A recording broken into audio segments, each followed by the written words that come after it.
Welcome to the History of European Theatre podcast, and thanks for joining me on this journey through millennia of theatrical history. Episode 195, Playing Polonius, a conversation with Colin David Reese. Last time I completed my review of Hamlet, although it's probably wrong to say that one's thoughts on Hamlet are ever complete. I'm not alone in finding that every time I see the play, and it is, I think, as it is for many, the Shakespeare play that I've seen most often, I find something new in it to think on. To complete this quartet of episodes on the play, we have the second part of my conversation with Colin David Reese about the play, and in this segment, which is much shorter than the previous conversation, we focused on the character of Polonius. Although, as you will hear, Colin also brought in other thoughts generated by the play and his knowledge of other Shakespeare plays. I certainly wasn't expecting to hear about the Taming of the Shrew in the context of this conversation, but I'm glad that we went there, and it just illustrates how any Shakespeare conversation can lead you to all sorts of places. However, before we got to Colin's thoughts, I thought I would share with you some of the views of the play and Polonius from critics and commentators from the past. This is, of course, just a tiny selection given the vast amounts that have been written about Hamlet, but they are pieces that I have come across and found particularly interesting. If this piques your interest in Shakespearean criticism through time, I have produced a series on that very subject for members on Patreon, where I traced criticism and praise of Shakespeare from the poems in the first folio through to the 19th century Romantics. To find more about that, just pop over to the website or to patreon.com. For some of the earliest critiques of Shakespeare, we turn to John Dryden, poet, translator, critic, playwright, and England's first official poet laureate. Born in 1631, he managed to stay on the right side of Oliver Cromwell's protectorate, and yet still welcomed Charles II on his return to England in 1660. 3 years later, he was producing plays for the King's Company. He adapted several of Shakespeare's plays quite significantly, guided by the principles of morality and decorum for the theatre that were common at the time. His views on Hamlet were, to say the least, mixed. He disliked the violation of the classical unities of time and place in the play. He viewed any play that ignored or even flexed the classical unities as poor, and, for Hamlet in particular, he felt that the lack of structure weakened the clear moral lesson that he felt the play should provide. But he praised Shakespeare's skills as a dramatist, as a comprehensive soul, a man who understood and distilled the essence of human nature in his characters. Perhaps Dryden's biggest problem with the play is what he saw as the moral ambiguity of Hamlet's actions and the lack of formal justice in the process of revenge. Moving forward a little in time, we come to Dr. Johnson, Samuel Johnson, who provided the first truly authoritative text of all of the plays, and whose work was the bedrock of Shakespearean scholarship for decades, if not centuries to come. In his 1765 edition of the Plays of William Shakespeare, he analysed the most famous soliloquy in the play like this.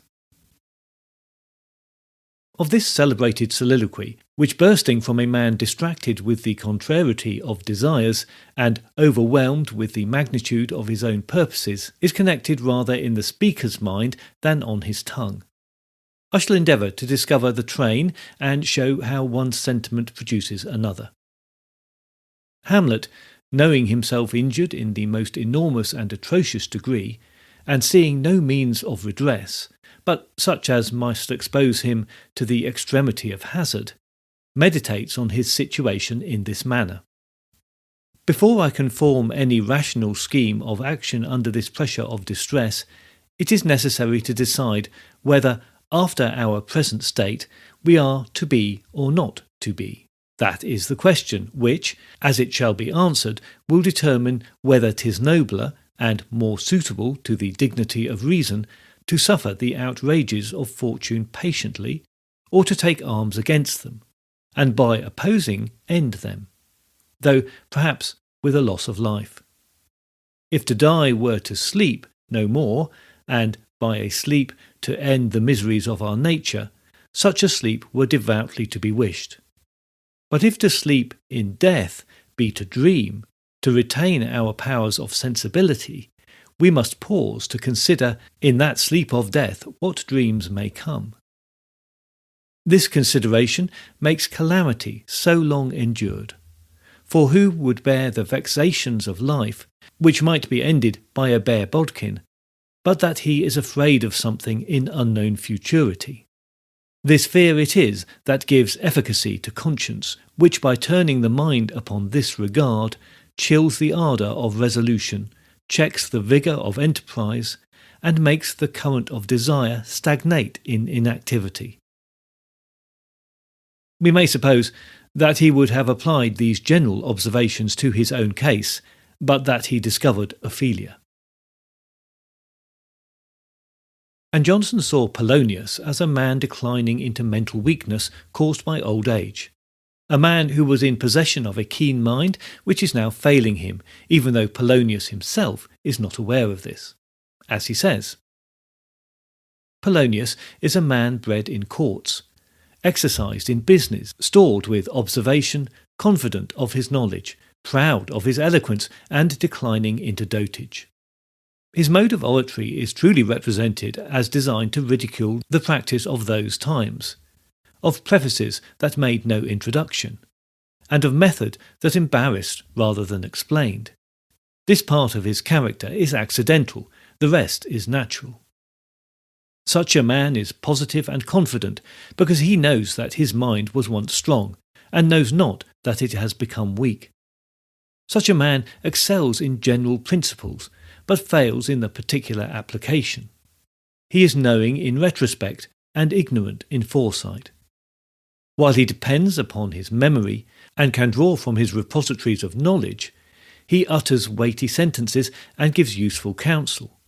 But as the mind in its enfeebled state cannot be kept long busy and intent, the old man is subject to sudden dereliction of his faculties. He loses the order of his ideas and entangles himself in his own thoughts, until he recovers the leading principle and falls again into his former train. This idea of dotage encroaching upon wisdom will solve all of the phenomena of the character of Polonius. So for Johnson, he was a figure whose former intelligence is overshadowed by the effects of ageing and an overestimation of his diminishing capabilities. Samuel Taylor Coleridge was one of England's great romantic poets and critics. Between 1808 and 1818, he gave a number of lectures on literature in London, and he was considered one of the greatest Shakespearean critics of his time. His lecture on Hamlet was first given in 1818. In this lecture, Coleridge focused on what he perceived to be the excessive intellectual nature of Hamlet. Here is just a short extract. The seeming inconsistencies in the conduct and character of Hamlet have long exercised the conjectural ingenuity of critics. And as we are always loath to suppose that the cause of defective apprehension is in ourselves, the mystery has been too commonly explained by the very easy process of setting it down as in fact inexplicable, and by resolving the phenomenon into a misgrowth of the capricious and irregular genius of Shakespeare. The shallow and stupid arrogance of these vulgar and indolent decisions I would fain do my best to expose. I believe the character of Hamlet may be traced to Shakespeare's deep and accurate science in mental philosophy. Indeed, that this character must have some connection with the common fundamental laws of our nature may be assumed from the fact that Hamlet has been the darling of every country in which the literature of England has been fostered.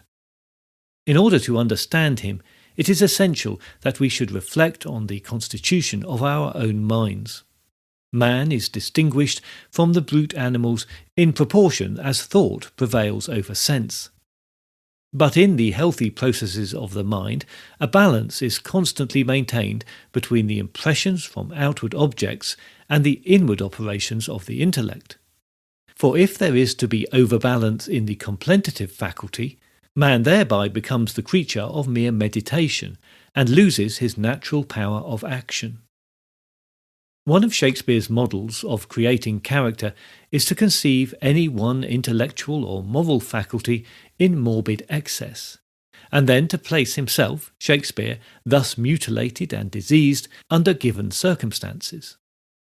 In Hamlet, he seems to have wished to exemplify the moral necessity of a due balance between our attention to objects of our senses and our meditation on the workings of our minds, an equilibrium between the real and the imaginary worlds. In Hamlet, this balance is disturbed. His thoughts and the images of his fancy are far more vivid than his actual perceptions, and his very perceptions, instantly passing through the medium of his contemplations, acquire, as they pass, a form and a colour not naturally their own. Hence we see a great, and almost enormous, intellectual activity, and a proportionate aversion to real action consequent upon it, with all its symptoms and accompanying qualities. This character Shakespeare places in circumstances under which it is obliged to act on the spur of the moment. Hamlet is brave and careless of death, but he vacillates from sensibility and procrastinates from thought, and loses the power of action in the energy of resolve. Thus it is that this tragedy presents a distinct contrast to that of Macbeth. The one proceeds with the utmost slowness, the other with a crowded and breathless rapidity. And on Polonius in particular, Coleridge sees him primarily as a foil to Hamlet, saying, "I do not believe that in any of the speeches of Polonius Shakespeare meant to bring out the senility or weakness of that personage's mind. In the great ever-recurring dangers and duties of life, where to distinguish the fit objects from the application of the maxims collected by the experience of a long life requires no fineness of tact, as in the admonitions of his son and daughter, Polonius is uniformly made respectable. But if an actor were even capable of catching these shades in the character, the pit and the gallery would be malcontent at their exhibition. It is to Hamlet that Polonius is, and is meant to be, contemptible, because in inwardness and uncontrollable activity of movement, Hamlet's mind is the logical contrary to that of Polonius. And besides, Hamlet dislikes the man as false to his true allegiance in the matter of the succession to the crown. Coleridge's contemporary, William Hazlitt, philosopher, literary critic, painter and essayist, saw Polonius as something of a paradox. A sincere father who was also garrulous and impertinent, a busybody, and somebody who talks very sensibly but acts very foolishly. Hazlitt's analysis highlighted the conflict between Polonius's intentions and his actions, noting that while he offers seemingly wise advice, his own behaviour is foolish and driven by impropriety of intention, as he puts it, making Polonius both a sincere father and a ridiculous figure. Hazlitt emphasised that he did not see Polonius as a fool by nature, but someone who makes himself a fool through his actions and speech, which, similar to Coleridge's idea, led him to see Polonius's function in the play to be a contrast to Hamlet's philosophical depth, Polonius being hollow and foolish.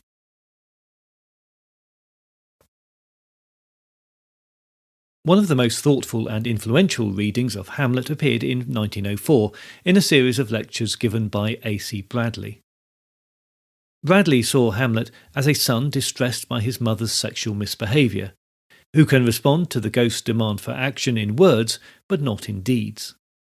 Bradley tended to treat Hamlet as if it were a 19th century novel rather than a 17th century play, but his careful attention to textual detail makes his essay still useful, particularly on his insistence that the only way in which a conception of Hamlet's character could be proved true would be to show that it, and it alone, explains all of the relevant facts presented by the text.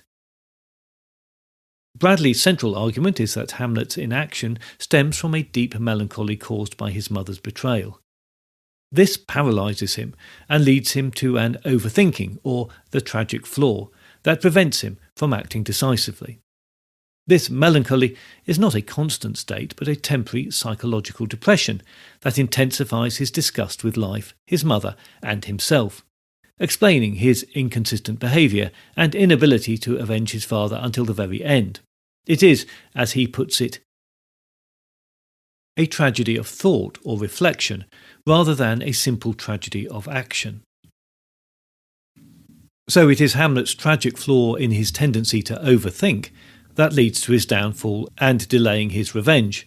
But he is, nevertheless, of, as Bradley put it, a lovely, pure, noble, and most moral nature, without the strength of nerve which forms a hero who is crushed by a burden he cannot bear. Well, that's plenty to think on, and quite enough from the literary critics and academics. Here are Colin's thoughts on Polonius. We were going to talk a bit about Polonius, one of those fascinating characters, maybe one people either love or hate. A previous guest of mine mentioned that when he cut Polonius from a production, he received an irate letter from someone saying it was their favourite character in Shakespeare, and why on earth had he cut it? Which is maybe going a bit far, but he is this combination of interesting aspects. Yes. I'm on several Shakespeare threads on Facebook.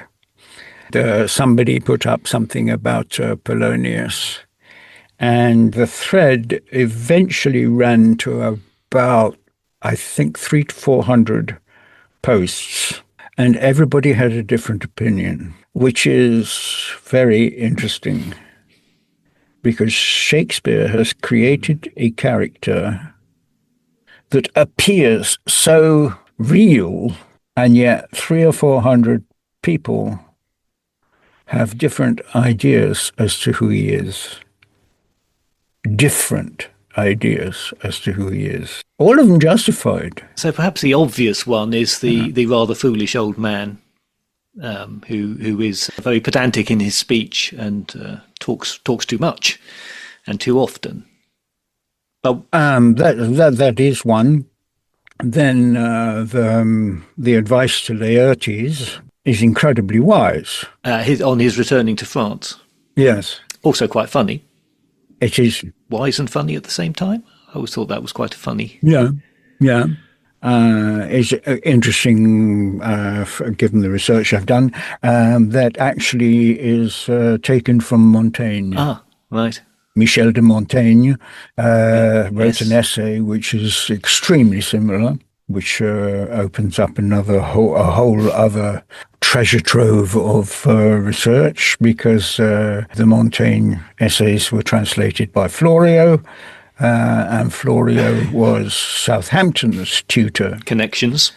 And Shakespeare dedicated a couple of his things to Southampton, and was Southampton a fair youth, and Southampton should have been getting married, but didn't seem to be able to find the right lady. And is that because he wasn't really interested in ladies? And so on. I mean, and so on. The speculation becomes endless.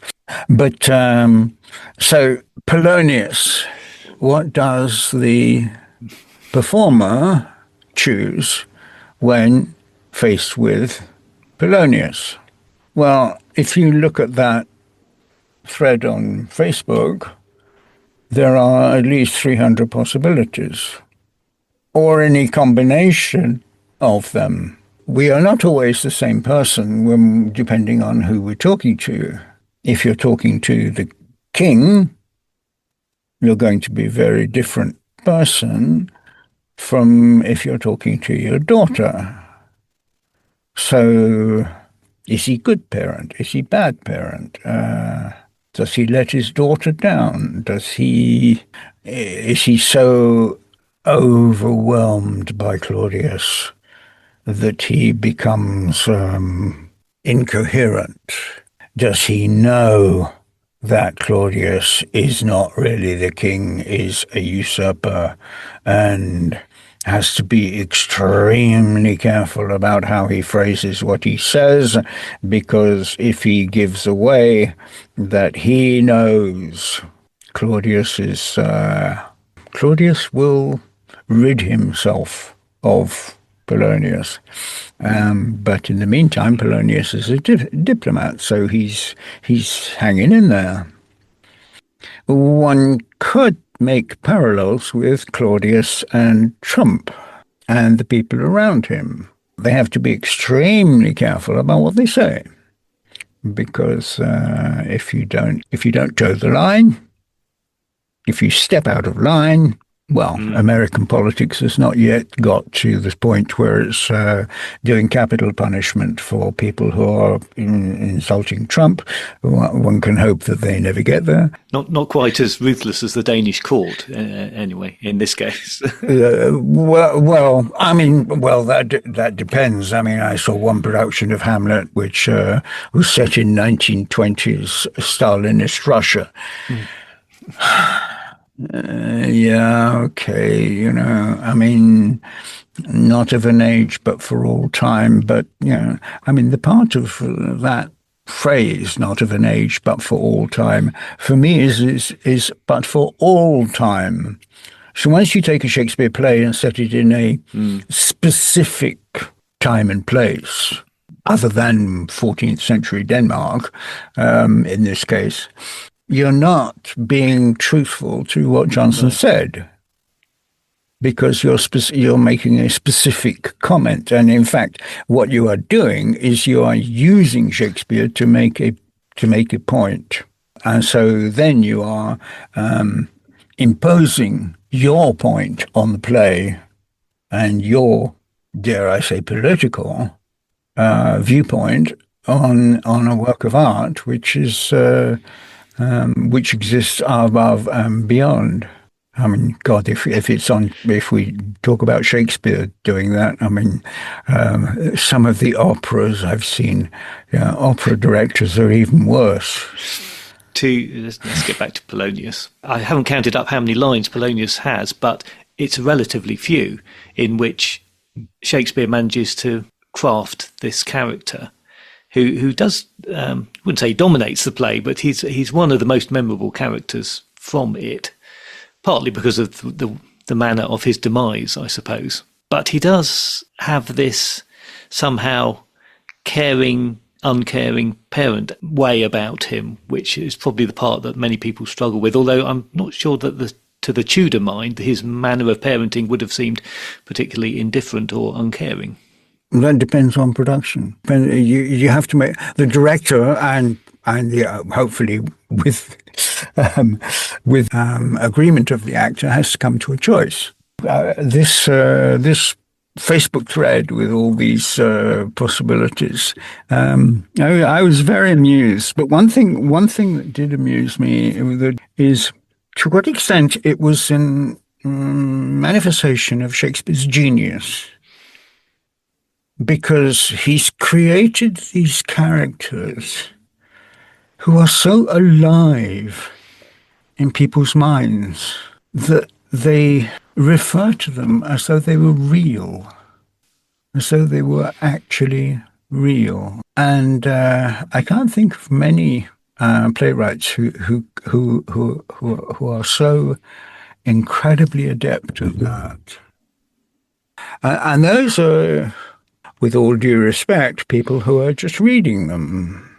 When it comes to performing them, which goes back to what I was saying earlier, you don't play Shakespeare, Shakespeare plays you. Once these characters get inside you, you have no choice. So how are you going to play Polonius? Well, given that obviously the director of the production will probably want a specific interpretation and therefore will guide, hopefully, rather than force the player towards that interpretation. But the director is not the be-all and the end-all. One of my favorite performances of The Taming of the Shrew was a company that was called the Actors Company back in the mid-70s, I think, maybe even the late 70s. And it was couple of actually quite well-known names in the company. And they decided to form a company and they would work without a director. They had a stage manager who was trained in martial arts to keep them apart if if things got out of hand. But their quirk, if you like, was that they worked without a director. And so each player brought to the production their subjective interpretation of what that character was. No director imposing his or her vision on the play. They worked in a completely neutral set, and they had a bit of funding. And so when it came to costumes, they went to, what's that big costume hire people? Anyway, I mean, they hire costumes for major films. Anyway, they have a huge warehouse of costumes from every era. And so each of the actors could choose a costume which they thought represented their character.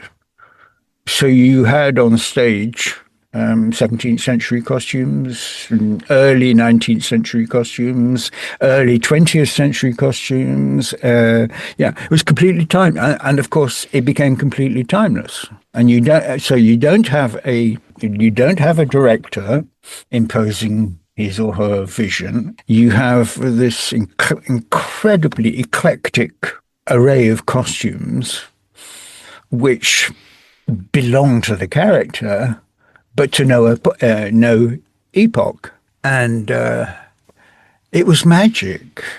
And I don't know if you know Taming of the Shrew, but Caterina's sister, Bianca, Caterina's sister was portrayed as a manipulative, spoiled little bitch who had her father wrapped round her little finger and took great delight in teasing and out-manipulating her older sister, leading to Katharina, who's a pretty much straight-up front character, incredible frustration and fury at life, and particularly because of the way Bianca was manipulating her father.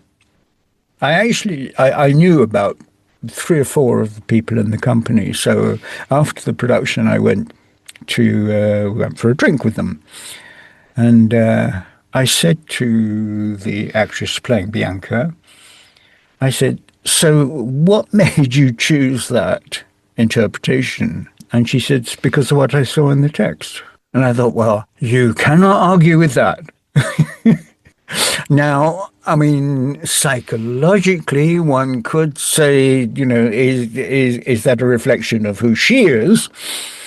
The actress, well, that's another argument altogether. So, so when you have a character that is as diverse, rich, I mean, is open to interpretation as Polonius, somewhere along the line, as a performer, you have to choose. Or he's an oleaginous arslicker in front of Claudius. He's a very caring father in front of Laertes. He's perhaps less adept because there's never a Mrs. Polonius. So he's a single parent, so he's a single father, presumably. So he's bringing up a daughter. Single fathers bringing up daughters can be difficult. So, he's kind of awkward with her because she's his daughter, so he's responsible, but he's not got a lot of points of a middle-aged man, single, bringing up a teenage daughter is a challenge. Yeah. A middle-aged man, single, bringing up a son. Certainly, given the misogyny of the position of women in the time, a middle-aged man, single, bringing up a son, that's different. Yeah, he's awkward with his daughter. He's paternal with his son. He's walking on eggshells around Claudius. He's not quite sure maybe what Claudius wants of him, because he was Hamlet Senior's advisor, and Claudius has kept him on. Why? And so, you've got those as a player, you've got those three things at least to play. Awkward with his daughter, paternal, perhaps even condescending with his son, and walking on eggshells with his boss. My thanks to Colin for taking the time to talk to us and for his insights into what remains one of the most produced, discussed and enjoyed plays ever written. I have put a link to Colin's website and play Shakespeare Unbound, A Gift to the Future in the show notes, so do please go and look up the details all about that and for Colin's full biography. Next time, it's back to the plays of Ben Jonson. With Shakespeare being so prolific, it seems quite a while since Jonson produced a stage play, but in fact, it's only been about a year between Every Man Out of His Humour and his next offering, Cynthia's Revels. But there will be a short wait for that while I take a little time out, but do stay subscribed to the podcast and I'll be back very soon. In the meantime, if you've not done so already, please join the Facebook page or group, or find the podcast on Instagram or Blue Sky just to keep up to date with new episodes and other theatre-related things. If you do feel able to help out with the costs of running the podcast, then please head on over to Patreon, where you will find additional content, including those episodes on Shakespearean criticism through the years, for a small monthly fee or a one-off donation for selected episodes. You can also make a one-off show of support through Ko-fi.com. I look forward to your company next time, but if you have any comments or concerns in the meantime, you can contact me by email at thoetp@gmail.com or through the website, where you can leave me a voice message by clicking on the microphone icon, or you can write to me on the contact page. That's all at www.thehistoryofeuropeantheatre.com.